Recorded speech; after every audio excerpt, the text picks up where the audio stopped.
Selamat sore para netizen dimanapun kita berada, salam inspirasi bagi kita semua ya. Menarik begitu apa yang disampaikan Pak Prabowo hari ini ya. Mencari wakil sana sini, incarannya adalah Yeni Wahid ya, terus kemudian Hovifah, Gibran begitu kan ya, banyak Airlangga, terus kemudian Erick Thohir begitu kan. Siapa sih sebenarnya sosok yang kemudian yang akan dipilih oleh Pak Prabowo begitu? Benarkah si Gibran begitu ya? Prabowo terima usul Gibran jadi cawapres, bakal bahas bareng koalisi. Wow, ini kan sudah tinggal 9 hari lagi begitu kan ya. Sudah mau Anies Caimin sudah mau daftar mereka begitu. Pak Prabowo masih cari ya wakil begitu.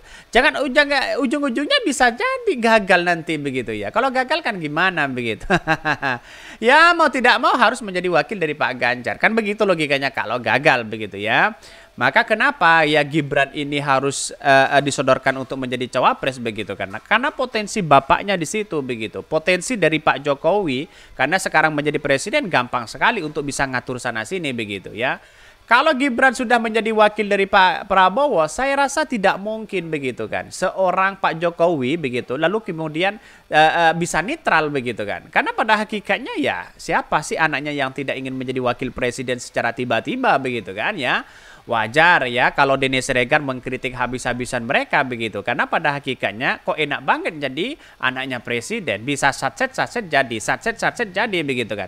Tanpa melihat kiprah yang ada di dalamnya. Tanpa melihat keringat di dalamnya begitu. Sehingga mungkin PDIP kalau Gibran menjadi wakil dari Pak Ganjar, dari Pak Prabowo, PDIP akan marah besar begitu kan. Bisa ketar-ketir mereka di satu sisi begitu ya. Bahkan ini Prabowo terima ya usul Gibran jadi cawapres, bakal bahas bareng koalisi katanya ya. PS tuh ngomong-ngomong tentang Gibran mau dijadiin cawapres cuma gimmick doang untuk menarik simpati pendukung Jokowi. Kenyataannya mana mau Golkar dan PAN wakilnya diisi oleh Gibran. Mikir dong katanya begitu ya. Udah nggak laku percuma buang-buang waktu Mbah Wowo ini ya. Jenenge otak wis melorot katanya begitu. Cari ya dan mutusin baca pres saja lama banget ya. Padahal kan tinggal ya 9 hari lagi mungkin begitu. 19 Oktober begitu kan ya. Sudah mulai pembukaan pendaftaran ya capres cawapres mereka begitu ya. Bahkan katanya AHY ya jauh mereka begitu. Kalau AHY masuk menjadi cawapres Pak Prabowo jauh mereka begitu. Tidak ada keringat mereka begitu kan. Tidak ada pengalaman dalam dunia pemerintahan ya. Masa tiba-tiba menjadi cawapres? Apa yang mau tawarkan kepada masyarakat begitu kan. Sedangkan tidak punya prestasi apa-apa begitu kan ya. Pada hakikatnya kan seperti itu begitu. Jadi tidak mungkin lah ya Partai Demokrat ya menjadi hanya pengusung saja begitu, hanya pendukung mereka begitu ya. Jelas yang peran di situ adalah dua, antara PAN dan Erick Thohir, terus kemudian Airlangga di situ dengan Golkar. Mereka yang bisa menentukan siapa cawapres mereka. Kalau yang menentukan di luar Partai Golkar, jelas Partai Demokrat akan berlabuh kepada Pak Ganjar satu sisi, akan berlabuh kepada Anies Baswedan, bisa saja main tiga ini begitu kan ya. Apalagi PAN sudah jelas-jelas mereka menyodorkan Erick Thohir mereka begitu. Kalau tidak ada lagi, misalnya Gibran tidak mau, yang jelas akan menerima Erick Thohir begitu kan ya. Jadi artinya apa? Artinya selama ini melihat realitas dan perkembangan politik dari Pak Prabowo itu menentukan pilihannya sudah seperti itu. Jauh mereka begitu ya.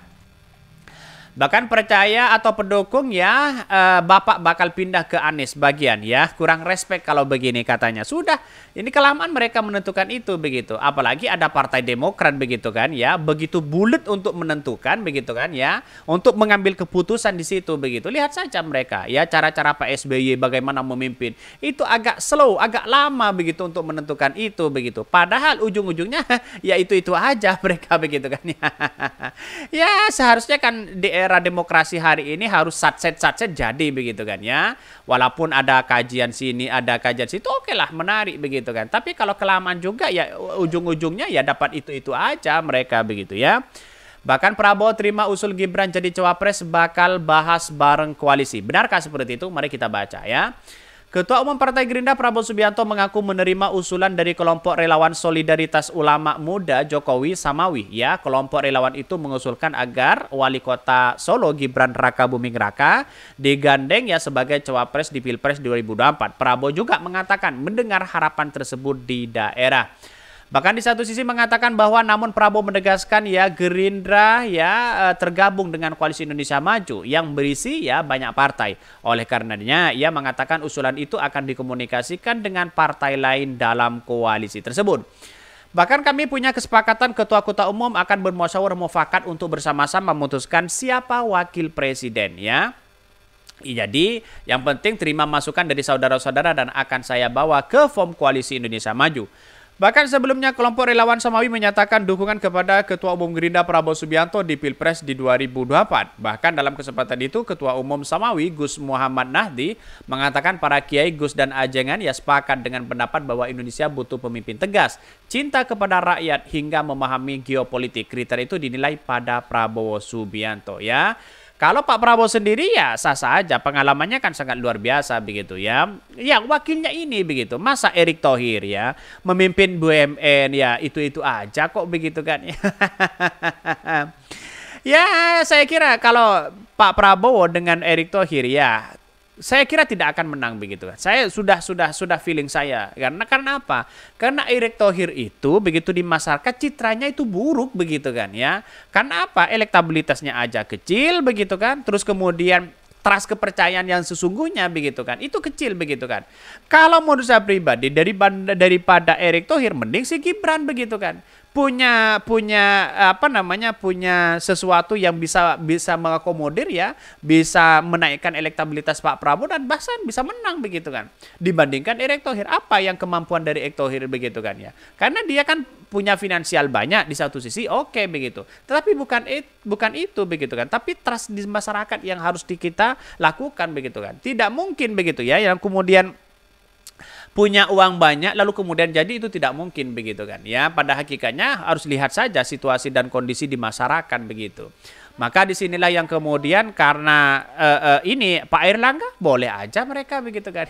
Tetapi kan citranya juga sama begitu kan ya. Ya mending kalau menurut saya pribadi ya Gibran saja, Bu Hovifah, Mbak Yeni. Kan masih banyak di tokoh-tokoh yang lain begitu kan.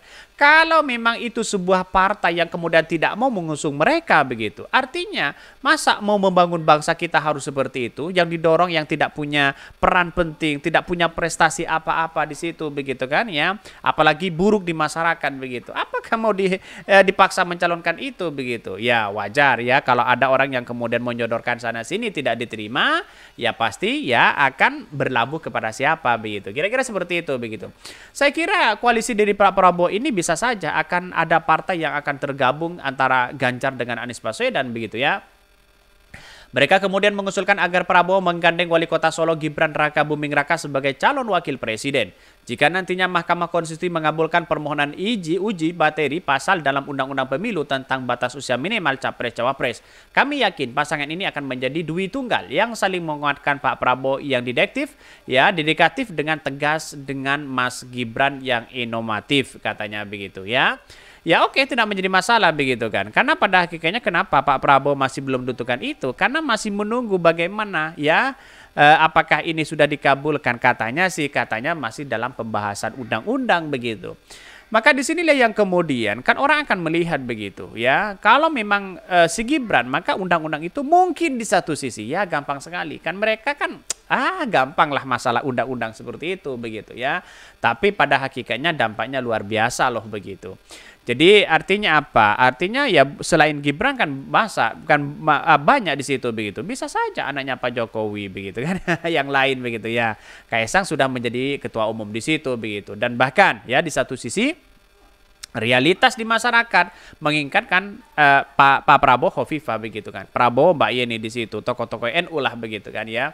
Kalau saya rasa dengan Erick Thohir ya banyak orang yang mengatakan wah ini naturalisasi begitu kan.